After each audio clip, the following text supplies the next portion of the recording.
Anong oras na? Malilate na ako sa kasal na pupuntahan ko. Ang tagal pa. Ang tagal-tagal eh. Excuse me, Excuse me po. ikaw ba yung Grab? Ako po yung Grab. Ba't kanya outfit mo? Hindi naman pang Grab yan ah. Ma'am, pupunta ko kasi ako ng kasal. Sumaibit muna ako dito. Muna ako ng pasahero. Ba't ang tagal mo? Galing ka bang punerarya? Ano ba yan? Hindi ho, kanina pa ho ako nandito. Kasi may pupuntahan pa akong kasal. Ang tagal-tagal nyo, kanina pa ho ako nandito. Ano bang pinagagagawa nyo sa buhay?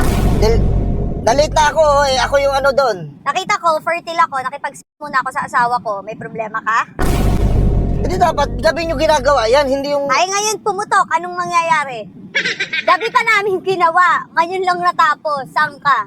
Wala ka namang... Ano ba yan? Inuumaga kayo ng hugot. Wala tayong magagawa. Ganun talaga. Sana ma'am, nagpahatid kayo sa kanya. Hindi yung ako pa yung aabalahin nyo ma'am. Dahil ako nalit na ako sa trabaho ko. Paano ihahatid? Eh di naging... Gusto mo pa makakita ng porno?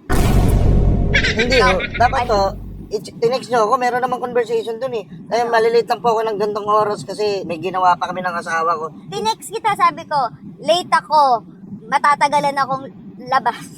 Sabi mo. Sabi, matatagal akong lumabas. Kaya nga, Lalabas. di ba ano sabi ko doon? Ma'am, mag-send kayo ng proof. Kaya ka parang nagagalit pa sa asawa ko, parang gusto mo pa ng iskandal eh. Ano bang problema mo? Hindi inaano ko nga. Problema kasi sa'yo, dapat nag-aantay ka. Kaya ka nga Grab eh.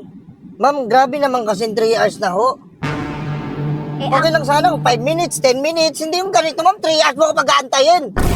Pinag-aantay sa akin doon, oh. Abay ako. Bakit ka kasi ngayon nag-abay tapos nag-Grab ka pa? Dapat hindi ka na nag-Grab. Yan ang problema sa'yo eh. Ma'am, hindi mo ako naintindihan. Marami akong anak eh. Ilan ang anak mo?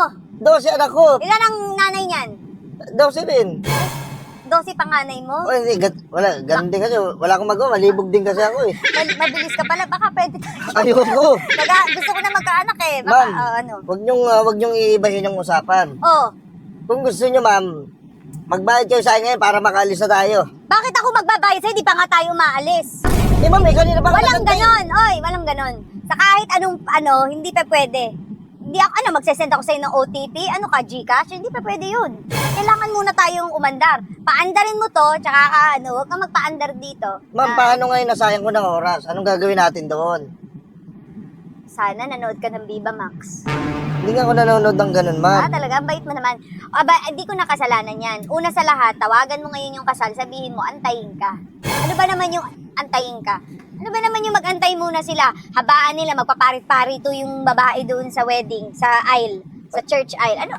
Napakadali Hindi. ng problema mo. Kung hindi niyo babayaran, ma'am, umalis na lang kayo. Hindi ko kayo kailangan sa buhay ko. Ikaw ang umalis dito. Hindi, alis ako. Puntahan mo yung pupuntahan mo. Kung mapupuntahan mo! Tarantado rin to eh. Paano ako magdadrive ngayon dito? Ano? Ano ako magdadrive ngayon? O gusto mo ganito? Malis ka na, tapos mag-book ka na lang ng Grab. Ako? Oo, alis ka na lang, punta ka na doon. Para Mag-book makapunta ka na ako ng sa kasal, Grab. no? Oo. Oo, tama. Thank you, ma'am. Ako ngayon yung Grab na ibubuk mo.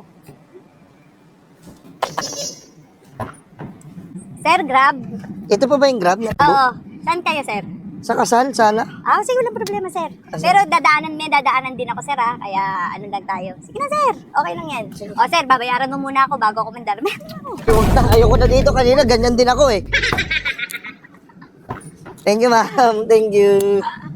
Alex G!